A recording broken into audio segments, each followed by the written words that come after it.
dun sa ka-farmers kayo kumuha ng Po, pag Sabado Linggo, ano po, pagka kunyari, nagustuhan nyo yung lechon namin, parang nagki-crave kayo sa lechon, Sabado Linggo, open kami dito. Oo.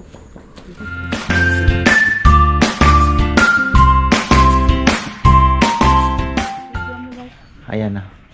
Yan, magandang buhay mga ka-farmer. Oh, tama-tama. Monday, busy na tayo. Ang umpisa na. Ayan oh. Batiin natin si Marlene David Dulaton. Parang familiar po siya sa akin. Yung pangalan niya. Si Marlene. Oo. Sino pa? Saan po nyo dadalhin yung lechon? Sa Mexico. Mexico. Pampanga. Ayan. Tapos Hi po, Ate Marlene. Si shout niyo po si Fernando David. Ayan, ka-farmer Fernando David. Ayan, maraming salamat. Si Nasaan po Marlene sila ngayon? David. Si Maureen Batak. Ayun. Shout out na po daw. Ayan, Ate Maureen, Tapos Batak. Yung birthday celebrant ngayon, si Alvis David. Sino po? Alvis David. Ayun. Alvis David, happy birthday. Ayan, Ayan na Mexico. po si Ka-Farmer. Ayan, thank you po. Shout out po. Ayan, shout out po sa inyo. Salamat po Ate Marlene and Fernando. David, Ayan. and Alvis, Maureen, Batak. Ayan, thank you po. Ayan po, nandito na ako. Mamaya. Same din. Pero ano na po ito? Suki na kayo ano? Ayun, Pang- kasing bayaw ko kuya. Saka ay si nanay pala. Mm. Batiin nyo din po Nanay. si Purita David. Nanay Corita. Purita David. Purita David. Kuya, Ayan. ay, tanon, kuya. Thank you sa suporta po Bayaw ninyo. ko kasi gusto niya dito. Sabi ko dun sa ka-farmers kayo kumuha ng Po, pag Sabado Linggo, ano po, pagka kunyari, nagustuhan nyo yung lechon namin, parang nagki-crave kayo sa lechon, Sabado Linggo, open kami dito. Oo. Yan, nakalimutan siguro ni Bebeng i-note. Kasi sa mga gusto po ng, nagre-request ng dugo, pinangtatabi nila. Kasi talaga kami, sabi ko nga, hindi po kami nagluluto ng dinuguan kasi ang hirap pong i-please iba-ibang version. Marami din po ang hindi nakain, so kailangan you have to think universal ba na pang freebies na hindi ka na mamomroblema kasi freebies na din lang naman po yung kumbaga yung bituka, mga laman loob lulutuin mo ng isang maramihan. So lahat at least hindi na yung magluluto ka pa ng ganito, magluluto ka ba by request. Sabi ko hindi na, padaliin natin, tanggalin mo na yung dugo kasi para wala na tayong problema. Minsan nga may magme-message ka, farmer may dugo pala yung pero hindi naman nagagalit. Sabi ko wala po, walang ano yan. Kasi minsan yung lapay akala nila dugo, di ba maitim din. So sabi ko para wala na. Sinabi ko din naman, naka-announce na po yan sa vlog. So kilayin ang ginagawa namin. Actually nagustuhan din po ng nila yan, si attorney. Nasuki po natin, pabalik-balik din lang. Favorite niya yung kilayin namin. Ayan si Junjun may ginagawa din po. Inaano namin, ina-adjust po namin yung speed ng motor. Ang naging problema, bumili na po ako ng controller. Kaya lang yung controller po, yun pala pang single motor lang siya. Parang hindi single motor. Hindi po pwedeng bibigyan mo ng load. Nag-iiba yung bilis niya. Kaya magkakaproblema kami. Parang nagpa-fluctuate pa. Hindi siya consistent. Nyari mabagal na, di okay na. Biglang bibilis. Hindi mo naman ginagalaw. Tapos, pagka kunyari, di ba, okay na, sabihin mo ng consistent na siya na okay na, tama na yung ikot. Pag may tinanggal ka na isang baboy, bibilis naman yung parang nag-iiba po. Kaya sabi ko hindi po pwede sa lechonan. So at least sinubukan po namin. Ngayon ang pinakasolusyon na talaga is ma-reduce mo yung bilis. Tapos ayun nga, ito medyo mabagal na ayan mapapabagal pa po natin yan. Yung doon ang kailangan namin pababain din. So ang sabi ng ka-farmer, sino ba, nakalimutan ko po ang pangalan ninyo. Dami kasi nagme-message sa page. Alam niyo na, yung mga kabisado po nila yung mechanism nito. Ito, paliitan. Pinakamaliit ang ilagay daw. O nga naman. Ngayon, yung doon naman, lalagyan namin na parang reducer. Malaki, tapos maliit, tapos malaki uli. Mas babagal naman na siya. Pero parang bumagal na, oh. Ha? Oh, kaya sabi niya bumilis eh. Bumagal. Bumagal siya. Ayan, oh, nakatakip yung ulo. Oh. Pero konti lang. Ito ang mabilis, no? Kailangan lang dito Jun, paliitin daw to. Liliitan to. Yan. Ito na yung mga ito na yan, yung mga gear na dala mo. Assemblein pa. Nakita mo yan, no? Tinabi mo na yung pinakamaliit. Pwede kaya ilagay dito yon? Pwede kaya ilagay dito? Mas maliit yun, 9 teeth nabili ko. Baka pwede na yun. 9 teeth lang. Galing nga eh. Problema, paano namin ipapasok yan? Napakaliit lang, oh. Galing eh. Specialized. Ayun. Ito, ang liit, oh. Compare mo dito. Oh, yun.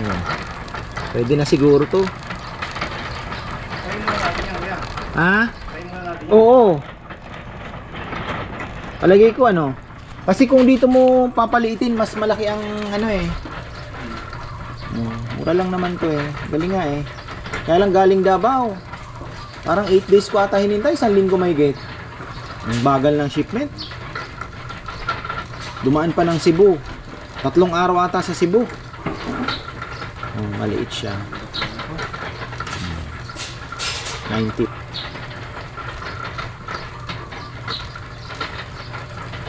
Ayan, partner eh. Isa lang ang store nito eh. Itong 50, 60 tsaka ito. So ito talaga siguro magka-partner. Tingnan natin ngayon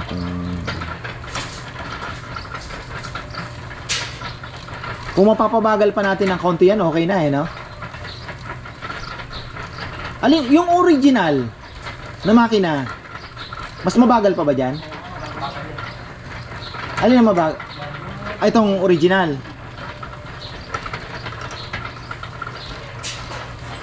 Mas mabagal daw yung low speed motor kasi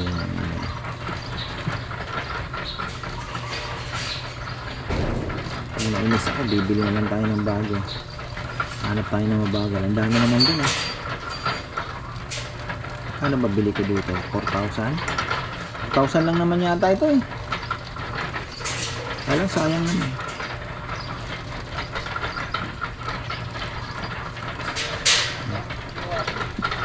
Ay.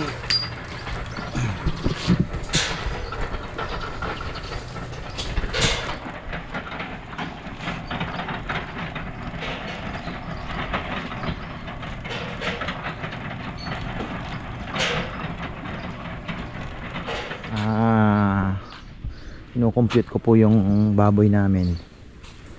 May ilan pa bang baboy? Nabawasan na ba yung ano ni Daniel 30? Bombahin mo kaya ng pakain. Bombahin mo na ng bombahin para hindi ano. Tapos sa 30. Kasi ang nakalista ngayon ata as of now, baka nasa 60 na. Itong linggong to. Madadagdagan pa yan. Baka umabot tayo 80. Dami, tuloy-tuloy pa po ang mga tumatawag tsaka nag-o-order. Ngayon, ang problema ko, baboy. At ang problema natin ay numinipis po ang tubo. Sabi nga ni Sebi. Sabi ko yung mga nangihingi ng discount na ano, sabi mo wala na talaga tayong i-atras kasi talagang ano na, minsan may bibili dalawa, pwede bang ganito na lang 15,000 na lang yung ano, yung 40 kilos 30,000 daw kasi 16,000 kami. Ang problema po natin, ang baboy po ay nasa 300 ilan na bang per kilo, 340 daw ata, parang ganon. Sabi ko nga kay Sebi, pagka masyado ng mahal huwag mo nang bilhin. Kung hanggang saan na lang tayo kako, doon na lang, kasi kung baka mamaya malugi naman na tayo kako. Siyempre tutubuan din po nila yon dahil naghihirap din yung mag-asawang maghagilap ng baboy. Tapos kung sabihin mo na ang kuha ko sa 16,000, kuha natin sa 40 kilos, sabihin mo ng 13,500. Kung 13,500 po, magkano na lang ang matitira plus uling, lechonero, ricado, di ba? Ang labor, ayun, wala na po, halos 1,000. Kaya dinadaan na lang namin sa maramihan. Kaya sabi ko nga, kung mamatayan tayo ng isa, ilang baboy ang kailangan mong ibenta bago mabawi, di ba? So medyo ano po, medyo challenging itong anong ito, medyo challenging po itong Christmas season.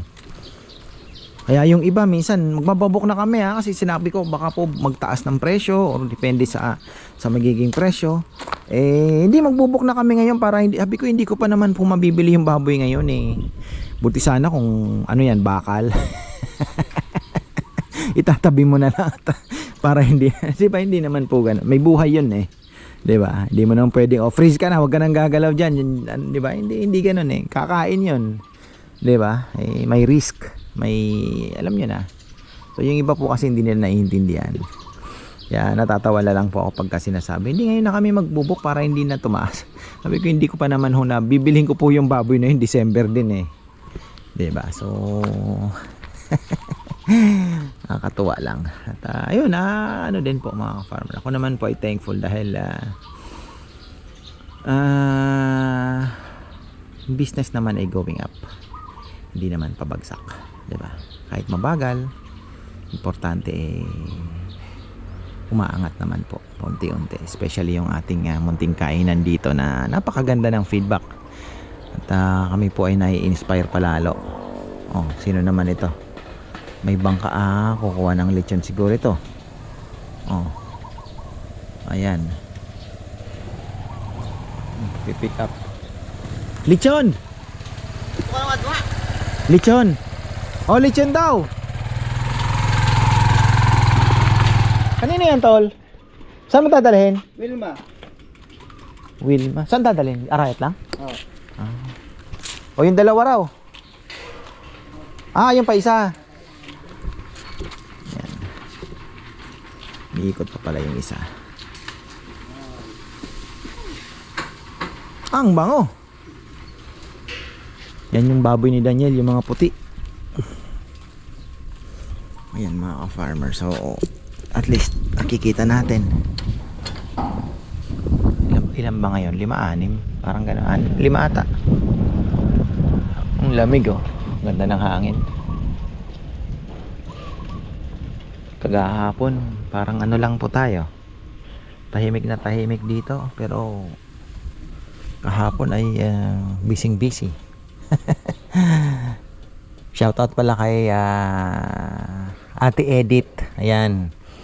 Kahit December 21 pa. Happy birthday sa'yo, Ate Edith ng Tondo. Ang reyna ng Tondo. Ayan.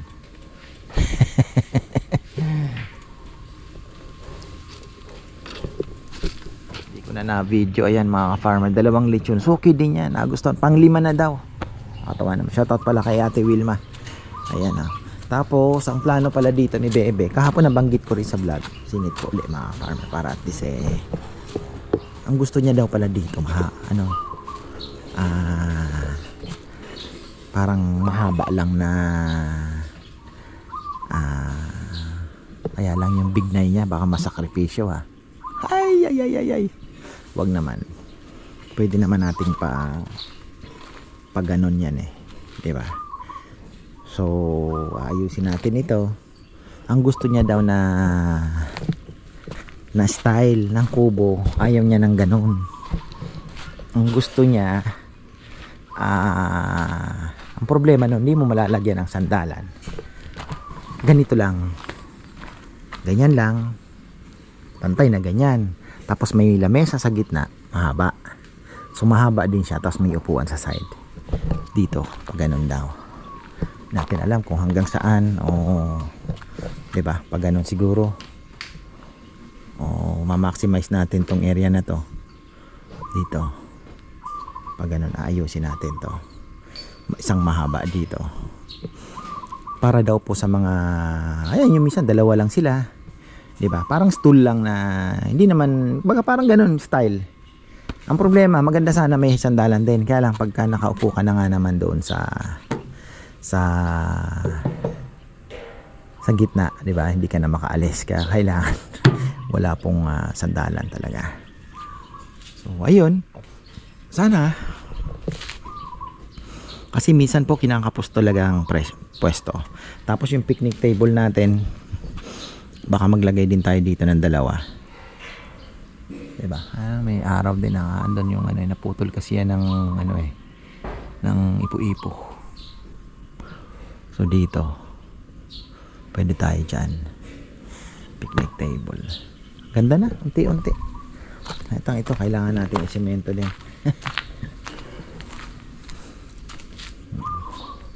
So yan. Kasi kubo ang lagi kong binabanggit. So nung sinabi ko, bebe, anong gusto mo ng kubo? Ang gusto ko dyan kanya, long table lang na may upuan din. Tapos ganun lang daw. Sabi ko, nga no. Sabi ko, galing Hindi pumasok sa isip ko yun Pero nag-approve naman ako agad kasi yun nga sabi niya para sa mga pwede din na isang malaking grupo na di ba? Or sa mga yun nga padalawa-dalawa, tatlo-tatlo lang na sa ayusin natin yung pagagandahin natin. Ayan mga farmers, si Kuya Mitz kailangan na naman natin yan. Lagi naman si Kuya Mitz, best friend Sabi niya nga, basta ikaw. Nakatawa naman si Kuya Mitz. So ayan, abangan nyo po. Kami po ay bibili ng isda sa Subic kahit mahal. Kailangan namin gawin dahil wala na po tayo. Wala naman tayong mabibili dito. Tapos kinumusta ko si Ate Lita Garong. Sabi ko kay Ate Lita, kumusta po meron bang isda? Meron naman sir, pakunti-kunti kanya. Hindi sing dami nung pero meron, sabi niya. Tapos sabi ko, mahal sigurado. Ay oo, alam niyo naman may okasyon na parating So, alamin natin ang presyo ng mga isda ngayon doon sa Masinloc. Compare naman po sa ibang palengke, mas mura pa din doon, di ba? Ganun naman 'yan So, ayan po at hanggang dito na lang muna. May mga shoutout ba tayo?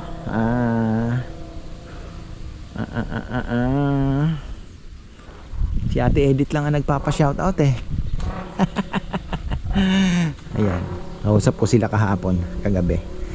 So, ayun, iikot po tayo saglit dahil meron po tayong naka-reserve yung ibang papaya kay Ate Mer naman. Tapos syempre sina Ate Silvia, sina Ate Auntie Flower, Ate Maria Dayaw ay dadalaw din po dito. Baka mag-overnight po sila. So, kailangan may papaya din tayo, di ba? So, ayun po. At ayun, marami pong salamat pala kahapon sa mga pumunta. Ako po ay natutuwa kasi ang dami po mga pumupunta dito. Makwento ko lang, sabi nga niya, Kuya, yung iba, kabisado na nila yung sa kainan ba? Yung parang pagdating, alam na nila yung parang kabisado po na po nila yung kalakaran doon. Kasi sina Ronald, kabisado na po nila yung mga mukha kasi sila nagpipicture, di ba? Sila yung nagsaserve. Sabi niya, Kuya, bumalik na naman pala yung isa sasabi niya, Kuya, yung magaganda na andun, bumalik na naman alam mo naman mga lalaki, di ba? So, matandang-tandaan nyo ako Tapos yun, po, every week naman meron po tayong minsan nakakatatlong balik na, 4 na balik, minsan naman ako pangatlo ko na to, sinama ko lang sila kasi gusto kong ipatikim sa kanila. So ayun, nakaka-inspire, 'di ba?